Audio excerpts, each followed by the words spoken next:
Bapa, kami mengucap syukur atas setiap kebaikan yang boleh kami terima sepanjang minggu ini. Kami tahu ucapan syukur kami mungkin terbatas karena apa yang kau berikan jauh lebih besar daripada itu semua. Tetapi hari ini kami mau datang dengan satu tujuan, bukan menjalankan rutinitas, bukan menjalankan kebiasaan. Tetapi kami mau datang karena kami rindu mencari Tuhan lebih lagi. Bapa, berbicaralah kepada kami pada pagi hari ini, supaya kami bisa mengaplikasikan apa yang kami dengar hari ini dan menjadi pegangan dan pedoman buat kami, supaya kami bisa menjadi pribadi yang lebih luar biasa lagi. Bapa, pakailah mulut bibir hambamu pada hari ini, supaya apa yang keluar dari mulut bibir hambamu bukanlah perkataan yang datang daripada dirinya, tetapi semuanya datang daripada Engkau. Sebab kami terlalu percaya apabila semuanya datang daripada Engkau, setiap kami mendengarnya pasti akan diubahkan, diperbaharui, dan pasti akan diberkati. Pimpin Bapa beberapa waktu ke depan, waktu firman diberitakan. Kami siap mendengar firman-Mu, dan kami janji setelah kami dengar, kami akan menjadi pelaku-pelaku daripada firman-Mu. Dalam nama Yesus, haleluya. Amin. Shalom semuanya saudara-saudara, selamat pagi, apa kabarnya? Senang sekali bisa bertemu saudara-saudara semua pada pagi hari ini. Biasanya kita ketemu tatap muka ya saudara-saudara, walaupun gak semua banyak, tapi saya biasanya datang ke gereja untuk berkhotbah depan Anda. Tetapi hari ini karena protokol kesehatan mengharuskan saya untuk taping ini di rumah dan membagikan kepada Anda. Tetapi saya sangat terlalu percaya, walaupun kita nggak satu tempat yang sama, walaupun kita nggak ada di satu gedung yang sama, saya di rumah dan Anda di rumah Anda, tetapi tidak membatasi kuasanya Tuhan untuk sama-sama memberkati kita. Amin, saudara-saudara. Kita masih dalam rangka kebangkitan Kristus, saudara-saudara. Makanya saya akan sedikit menyinggung, saudara-saudara, tentang kebangkitan Kristus untuk kita sama-sama bisa pelajari. Saudara-saudara, banyak orang merasa kematian Kristus itu jauh lebih penting daripada kebangkitan. Karena banyak orang merasa kita itu diselamatkan waktu Yesus mati buat kita. Betul, itu gak salah. Tetapi Anda juga mesti tahu bahwa kebangkitan itu juga jauh lebih penting. Kita sama-sama mau melihat aja saudara-saudara, kita gak akan buka ayatnya karena mungkin akan terlalu terlalu banyak yang kita mau baca. Tetapi saya akan coba ringkasnya, nanti Anda boleh baca di rumah. Saya akan kasih ringkasannya aja saudara-saudara. Itu ada di 1 Korintus 15 ayat 12 sampai ke 28. Maaf. 1 Korintus 15 ayat 12 sampai ke 28. Nah, di sini diceritakan bahwa kalau sampai Kristus tidak bangkit, ada beberapa hal yang menjadi sia-sia, saudara-saudara. Ada 3 hal di sini yang saya coba mau bagi kepada Anda. Ini dari beberapa yang kita bisa baca ya, saudara-saudara. Yang pertama, ternyata kalau sampai Kristus tidak dibangkitkan, saudara-saudara, dia cuma mati aja terus dia nggak bangkit, saudara-saudara. Ternyata para rasul adalah pendusta. Itu ada di ayat 14 dan 15 di 1 Korintus 15, saudara-saudara ya. Jadi rasul itu para pendusta. Jadi apa yang diperkatakan oleh rasul-rasul selama ini itu kayak bohong gitu, saudara-saudara. Katanya anak Tuhan, katanya Tuhan kok nggak bangkit, mati aja kayak manusia biasa. Nah, akan dibilang seperti rasul-rasul adalah para pendusta. Nah, yang kedua apalagi saudara-saudara? Yang kedua, iman Kristen hanyalah hayalan kosong dan sia-sia. Itu ditulis di ayat 17, 1 Korintus 15 ayat yang ke-17, saudara-saudara. Iman orang Kristen itu hanya kosong dan sia-sia. Paulus berkata, bila Kristus sudah dibangkitkan maka iman kita sia-sia. Hanya menipu diri sendiri karena kita takut kematian. Ya, jadi yang kedua, kalau sampai Kristus enggak dibangkitkan ya, kalau menurut perkataan Paulus, saudara-saudara, imannya kita sia-sia. Udah capek-capek, percaya, tetapi ya sama aja kayak kita, manusia biasa juga. Nah, justru salah satu bukti Kristus adalah Tuhan adalah dia bisa bangkit, saudara-saudara. Ya, yang ketiga,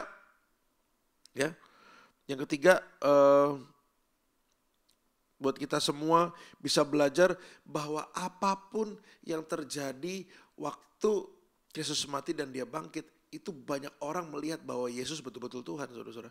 Karena tiba-tiba datang, kuburnya kosong, gak ada, saudara-saudara. Itu menyatakan memang dia betul-betul Tuhan. Nah, hari ini saudara-saudara, kita sama-sama mau belajar lebih dalam lagi untuk kita. Kalau tadi kan kalau sampai Kristus nggak dibangkitkan ya kita mau pahami dulu, karena banyak orang ngerasa kematian Kristus jauh lebih penting daripada kebangkitannya. Firman Tuhan katakan di 1 Korintus 15, saudara Anda boleh baca nanti 12 sampai 17 atau sampai 19, bahwa kalau sampai Kristus nggak dibangkitkan, rasul berdusta, terus iman kita pun sia-sia. Ya, orang ngerasa Kristus seperti manusia pada umumnya. Nah, terus lalu makna kebangkitan Kristus, makna kebangkitan Tuhan Yesus bagi kita apa dong? Gitu ya. Apa dong makna kebangkitan Tuhan kita yang kita sembah, yang kita naikkan ucapan syukur kita setiap hari? Apa dong saudara-saudara? Yang pertama kita mau pelajari, karena suatu kebangkitan itu harus diiringi dengan sebuah hal yang kita mau kerjakan juga, saudara-saudara. Yang pertama kita mau pelajari apa makna kebangkitan Tuhan Yesus bagi kita. Yang pertama itu Yesus bangkit, kita pun harus bangkit, saudara-saudara. Ya, kalau Yesus sudah bangkit, kita pun harus bangkit. Kita buka Efesus pasal 5 ayat 14, saudara-saudara. Efesus pasal 5 ayat ke-14.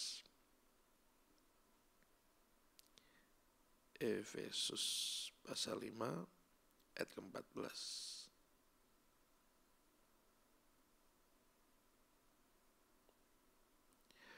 Itulah sebabnya dikatakan, bangunlah hai kamu yang tidur dan bangkitlah dari antara orang mati dan Kristus akan bercahaya atas kamu. Kita buka satu ayat lagi saudara-saudara ya, supaya lebih jelas. Yesaya 60 ayat 1 ya. Yesaya pasal 60 ayat yang ke-1.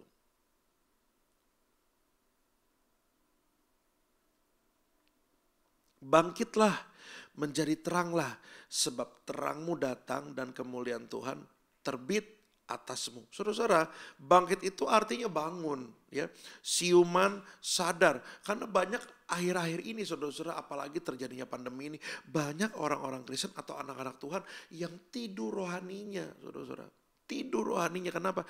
Karena mungkin dia di lay off dari kerjaannya, di PHK, dia kecewa, terus dia gak ada pemasukan, terus dia mungkin bingung mau ngapain di rumah, akhirnya jadi malas-malasan dan akhirnya gak ngapa-ngapain. Apalagi sekarang kalau saya ngelihat saudara-saudara, tingkat keimanan seseorang itu sekarang diprediksi menurun. Kenapa? Karena banyak orang yang kecewa sama Tuhan. Tetapi saya percaya jemaat JKIHK saudara-saudara, yang saya sangat sanjung saudara-saudara, karena sudah seperti keluarga sendiri, itu berbeda dengan jemaat tempat lain. Kenapa? Karena saya yakin dan percaya berkat pimpinan daripada Bapak Gembala, Pak Paulus saudara-saudara, ya, dan juga seluruh leaders yang ada, itu akan selalu memimpin Anda untuk selalu mendekatkan diri kepada Tuhan. Sebab kenapa? Karena kita tahu apapun yang terjadi di kehidupan kita, semua untuk tujuannya mendatangkan kebaikan buat kita semua. Percayalah saudara-saudara, Tuhan kita itu gak pernah jahat, Tuhan selalu baik buat kita. Amin saudara-saudara. Makanya Tuhan ingin kita, ya kalau Yesus bangkit, ya kita pun harus bangkit. Jangan cuma diam-diam doang, malas-malas aja. Inilah saatnya kita bangun dari tidur rohani, karena hari masih siang. Inilah saatnya kita bekerja sebelum datang malam, sebab di mana kita tidak bisa lagi bekerja, saudara-saudara. Kita harus fight. Jangan cuma sekedar meratapi kesedihan, jangan cuma meratapi apa yang sedang terjadi sama kita, tetapi putar otak kita, putar kreativitas kita. Saudara-saudara, kalau Anda pernah minum air tebu, saudara-saudara, nggak ada satupun dulu ya, mungkin puluhan tahun yang lalu, ratusan tahun yang lalu, mungkin dulu nggak ada yang tahu tuh kalau tebu itu bisa mengeluarkan air yang manis dan enak banget. Ya, tetapi karena mungkin satu ketika ada orang yang tidak sengaja menginjak atau mematahkan tebu, mereka ngelihat, tebu kok ada airnya ya. Mungkin semenjak itu kita bisa ada banyak orang-orang yang akhirnya menciptakan inovasi dan akhirnya menggiling tebu itu sampai akhirnya bisa keluar air. Istri saya suka banget air tebu, saudara-saudara ya. Suka banget air tebu. Dengan kata lain, bagian terbaik dari si air tebu itu, bagian terbaik dari tebu itu adalah si air tebu itu. Dan satu-satunya cara untuk mengeluarkan bagian terbaik itu, si tebu itu mesti dipres atau digiling, saudara-saudara. Makanya kalau di antara Anda semua suka minum air tebu, Anda pasti akan melihat ya, tebunya itu pasti akan dimasukkan ke tempat gilingannya, saudara-saudara, lalu airnya akan keluar. Nggak cuma sekali doang, saudara-saudara. Tebu yang sudah digiling itu sekali keluar, dilipat lagi dan dimasukin lagi gilingannya, dan dilipat lagi, dimasukin lagi gilingannya, sampai itu tebu udah nggak bisa keluar air lagi, baru dibuang. Jadi bagian terbaik dari tebu itu adalah airnya, dan cara terbaik untuk mengeluarkan bagian terbaik itu adalah mesti dipres. Saudara-saudara, pandemi ini saudara-saudara ngasih tahu kita satu hal, ternyata mungkin kita jadi orang yang taunya cuma itu doang talenta kita, saudara-saudara. Ini cuman yang taunya itu doang yang kita bisa kerjakan. Ternyata pandemi ini bisa bikin kita, saudara-saudara, ngepres. Karena dalam tekanan biasanya kita akan keluar yang terbaik, saudara-saudara. Begitupun dalam kehidupan kita selama pandemi ini. Saya ngerasa, saudara-saudara, bagian terbaik saya lebih keluar lagi nih. Tadi saya pikir saya hanya bisa melayani dalam puji-pujian dan juga berkhotbah. Tetapi selama pandemi saya akhirnya bisa bikin bakso goreng, saudara-saudara ya. Bisa bikin mie ayam, bisa jualan makanan, saudara-saudara. Ternyata saya baru tahu, ternyata ada bagian ini yang memang Tuhan mau ajarin kepada saya. Bukan cuma talenta doang, ternyata ada bagian hal-hal yang lain, saudara-saudara, yang bikin saya bisa lebih baik lagi, jadi orang lebih baik lagi. Nah, makanya saudara-saudara, kalau kita sadar Tuhan Yesus sudah bangkit, hendaklah kita harus fight. Terus bangkit. Kayaknya gak asik aja saudara-saudara ya, kalau Tuhannya bangkit, kitanya tidur-tiduran, santai-santai. Seringkali kita kalau doa sama Tuhan kan, cuman minta Tuhan tolong kita, Tuhan tolong kita, tapi kita nggak ngapa-ngapain. Buat saya itu nggak asik banget. Ya, cuma nyuruh Tuhan, tapi kita nggak ngelakuin apa-apa. Kita sudah jadikan Tuhan seperti apa ya, kayak babunya kita. Padahal kan harusnya kebalik. Harusnya Tuhan yang nyuruh kita, bukan kita nyuruh-nyuruh Tuhan. Nah hari ini saudara-saudara, kita belajar bahwa kalau Yesus sudah bangkit, harusnya kita jangan tertidur. Kita harus bangkit, kita harus fight. Saudara-saudara, lihatlah apa yang kita harus kerjakan ke depannya ya, dengan apa yang Tuhan taruh di pada kita. Karena waktu Tuhan ciptain kita bukan dengan iseng-iseng loh. Tuhan gak ciptain kita karena dia gak ada kerjaan. Iseng nih gue ngapain ya, udah bikin manusia deh. Enggak, dia punya tujuan yang mulia, dia punya tujuan yang luar biasa buat kita semua. Makanya dia ciptain kita. Nah tugasnya kita adalah mengeluarkan bagian terbaik, saudara-saudara, supaya kita bisa memenuhi panggilan Tuhan itu. Nah, Anda mesti tahu juga, waktu Tuhan meminta kita memenuhi panggilannya, Tuhan gak kasih kita dengan tangan kosong. Tuhan kasih kita modal. Apa itu modalnya? Talenta dalam diri kita. Makanya saudara-saudara, jangan tertidur terus. Yuk kita bangkit. Cari potensi dalam diri kita yang terbaik. Keluarkan itu. Kalau kita bisa keluarkan, percayalah. Bukan hanya kita bisa survive, bukan hanya mungkin kita bisa diberkati lebih lagi ya, tetapi kita bisa terus memuliakan Tuhan dari apa yang kita bisa kerjakan, dan kita jadi kesaksian bagi banyak orang bahwa orang-orang yang mengandalkan Tuhan, bahwa orang-orang yang selalu bersandar kepada Tuhan tidak pernah dikecewakan karena mereka selalu dipelihara oleh Tuhan. Amin, saudara-saudara. Beri kita tepuk tangan paling meriah buat Tuhan Yesus, saudara-saudara. Saya terus begini, saudara-saudara. Dalam pelayanan Yesus di dunia, tercatat Yesus 3 kali membangkitkan orang mati, dan 2 diantaranya adalah anak muda. Dua anak muda itu, saudara-saudara, adalah anak muda Nain dan anak Yairus, saudara-saudara. Ya, makanya saudara-saudara, mari kita bangkit. Jangan tertidur terus-terusan. Ya, Tuhan Yesus saja membangkitkan orang supaya orang itu bisa bergairah lagi hidupnya. Kalau Tuhan sudah bangkit, jadilah orang-orang yang bangkit, dan teruslah jadi orang-orang yang memuliakan Tuhan dengan kebangkitan yang kita bisa lakukan. Jangan tertidur, jangan lemas, jangan malas. Teruslah semangat untuk maju ke depan. Itulah makna kebangkitan Kristus yang pertama untuk kita semua. Yang kedua, apa maknanya kebangkitan Kristus buat kita semua? Kalau Yesus hidup, kita pun harus hidup. Saya ulang sekali lagi ya, makna yang kedua adalah kalau Yesus hidup, kita pun harus hidup. Jemaat Sardis, saudara-saudara, dikatakan hidup padahal mati. Kita buka Wahyu 3:1. Wahyu pasal 3 ayat yang ke-1, saudara-saudara. Wahyu pasal 3 ayat yang ke-1. Dan tuliskanlah kepada malaikat jemaat di Sardis, inilah firman Dia, itu firman Tuhan ya, yang memiliki 7 roh Allah dan 7 bintang itu. Aku tahu segala pekerjaanmu, engkau dikatakan hidup, padahal engkau mati. Ini firman Tuhan katakan dengan jelas sekali, saudara-saudara. Jemaat di Sardis sudah kehilangan semangat dan antusias. Ya, kita ini sedang menghadapi kedatangan Tuhan Yesus yang kedua kali, saudara-saudara. Mari kita mengiring Tuhan dan melayani Dia dengan antusias. Saya tuh kagum, saudara-saudara, dengan gembala Anda. Benar-benar kagum. Saya kagum juga dengan Pastor Fendi, saudara-saudara. Kagum. Ya, saya tuh melayani di JKI IHK ini, saudara-saudara. Udah lama banget. Ya, udah lama banget. Saya kurang lebih kenal sama Pak Paulus, gembala Anda itu udah belasan tahun, saudara. Dari 2007 saya ingat saya ketemu pertama kali di Palangkaraya. Dan saya 2008 kalau nggak salah ya, saya, bukan, 2010 saya pertama kali melayani di eh, IHK ini, saudara-saudara. Pertama kali saya melayani. Jadi sudah cukup lama, saudara-saudara. Saya melihat bagaimana penyertaan Tuhan, saudara-saudara, dari berbagai macam kejadian-kejadian di gereja IHK ini, saudara-saudara. Dan bukti nyatanya yang paling terbaru adalah kita melihat ada sebuah gedung yang sedang Anda sekarang nikmati untuk beribadah, saudara-saudara. Walaupun sekarang nggak bisa di onsite ya, saudara-saudara, walaupun sekarang nggak bisa di gereja secara seperti Anda sebelum pandemi, tetapi Anda mesti lihat apa yang gembala Anda kerjakan selama ini, apa yang leaders Anda kerjakan selama ini, antusias terus, semangat terus.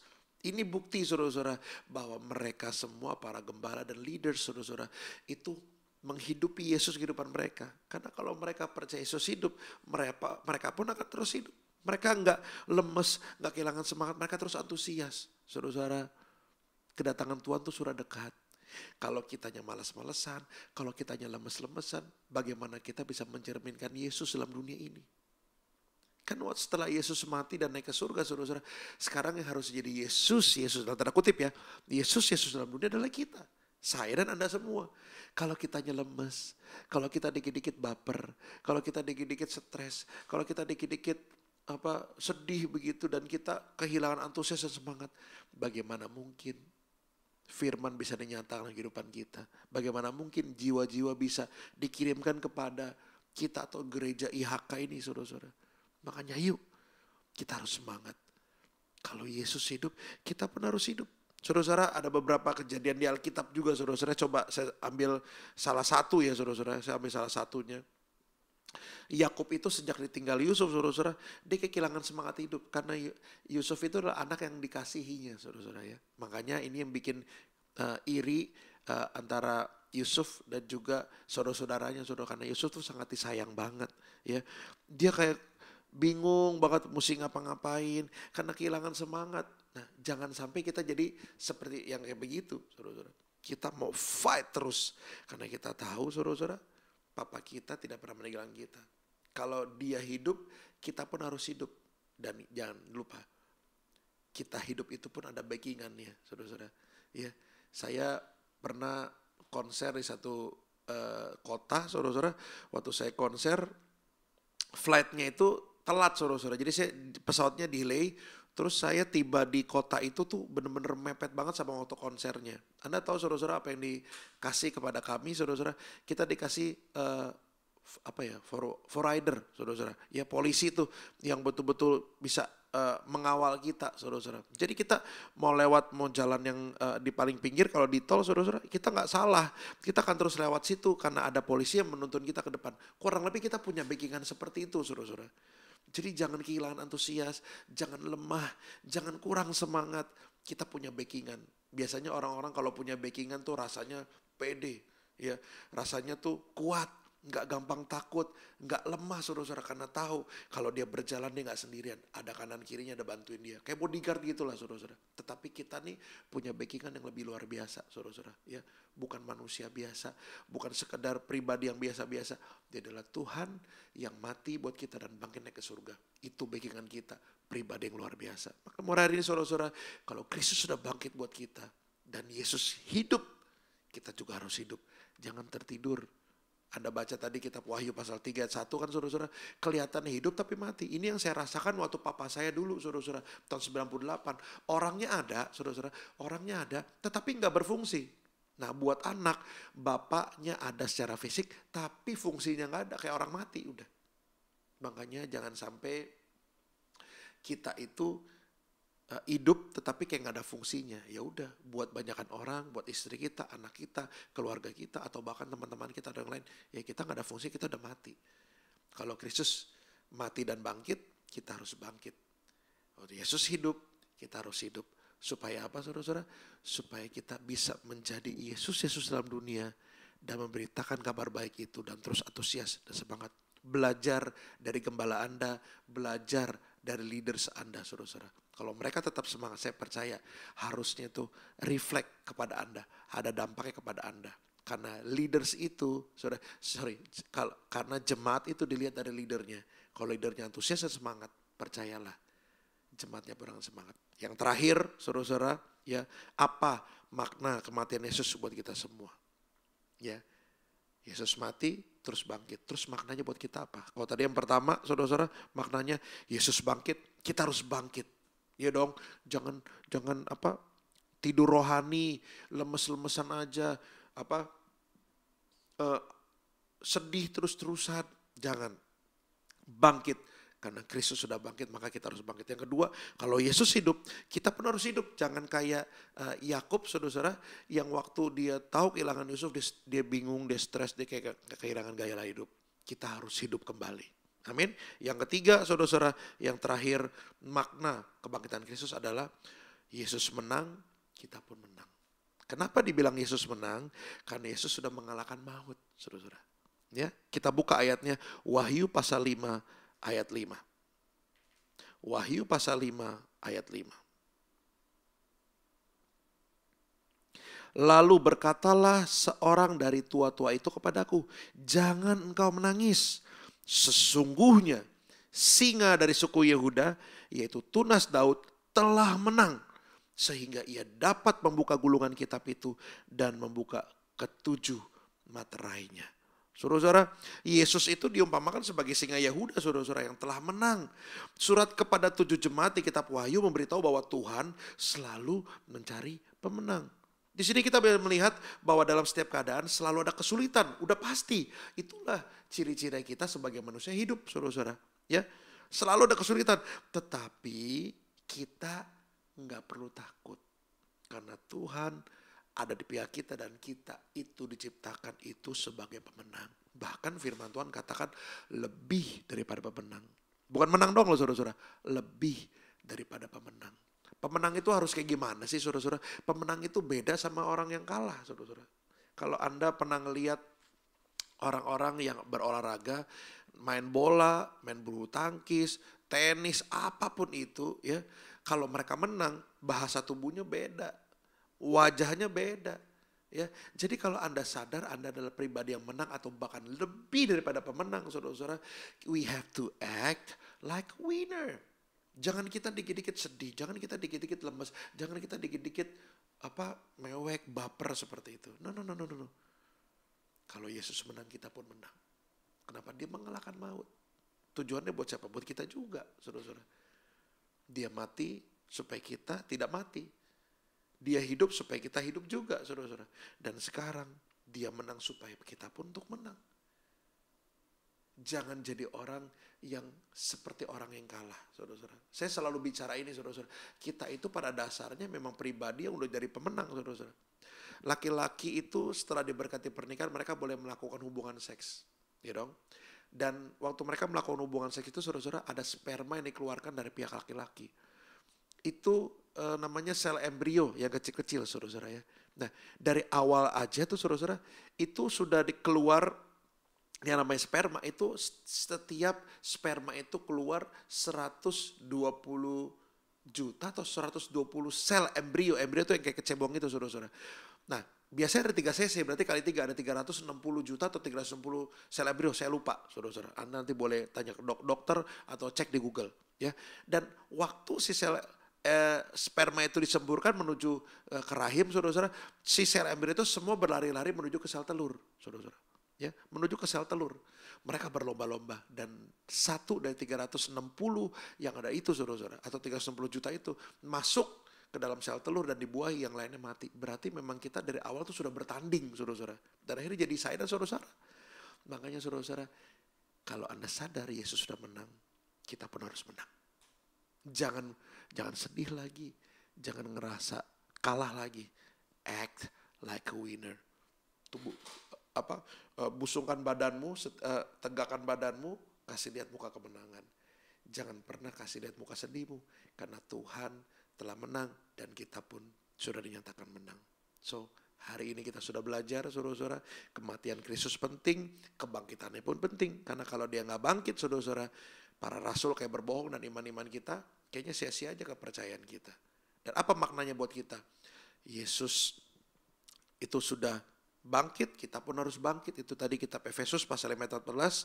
Yang kedua, kalau Yesus hidup, kita pun hidup. Dan yang ketiga, Yesus menang, kita pun menang. Saya harap saudara-saudara belajar dan bisa diterapkan kehidupan sehari-hari. Mari kita sama-sama berdoa. Bapa, berterima kasih kalau hari ini kami belajar. Banyak orang merasakan kematian-Mu adalah hal yang penting. Betul, betul sekali. Tetapi sebagai anak Tuhan dan juga Tuhan, Engkau harus berbeda dengan manusia. Makanya waktu Engkau mati, Engkau harus bangkit. Karena tanpa Engkau bangkit, firman-Mu katakan para rasul seperti orang yang berdusta. Mereka seperti menyampaikan firman, tetapi enggak ada kebenarannya. Maka harus dinyatakan lewat kebangkitan-Mu. Dan kedua, iman percaya kami kayaknya sia-sia dari hukum Taurat yang kami baca. Dari firman Alkitab yang kami baca. Kalau Yesus sudah dibangkitkan, maka Kau perlu dibangkitkan. Dan makna buat kami, kalau Engkau sudah bangkit, maka kami harus bangkit. Kami gak boleh tertidur terus. Kami terus bangkit dan terus semangat. Karena kami percaya Engkau di pihak kami. Kalau Engkau hidup, kami pun harus hidup.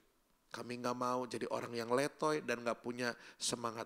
Kami mau terus semangat karena kami tahu Engkau di pihak kami. Kami punya backingan, kami gak perlu takut. Dan yang tiga yang terakhir, kalau Yesus sudah menang, kami pun pasti menang. Kami bukan orang yang mau bersikap seperti orang yang kalah. Kami mau bersikap sebagai orang yang menang. Dan tunjukkan kemenangan kami kepada banyak orang. Dan nyatakanlah kemenangan kami dengan satu tujuan, untuk kemuliaan nama Tuhan. Terima kasih Bapak untuk setiap firman yang Kau bagi kepada kami pada hari ini. Memberkati gereja-Mu, memberkati Bapak Gembala, memberkati setiap leaders yang ada di gereja IHK. Supaya mereka terus diberkati Tuhan, dijauhkan dari segala maha penyakit. Dan kami percaya kami akan ketemu lagi waktunya Tuhan untuk sama-sama bersekutu lebih luar biasa lagi di ibadah onsite ke depannya. Dan nama Tuhan dipermuliakan. Hamba-Mu telah selesai berbicara, tetapi penyertaan Tuhan, pertolongan Tuhan selalu ada buat kami. Dalam nama Yesus, semua diberkati, sama-sama katakan amin. Terima kasih saudara-saudara semua, Tuhan Yesus memberkati.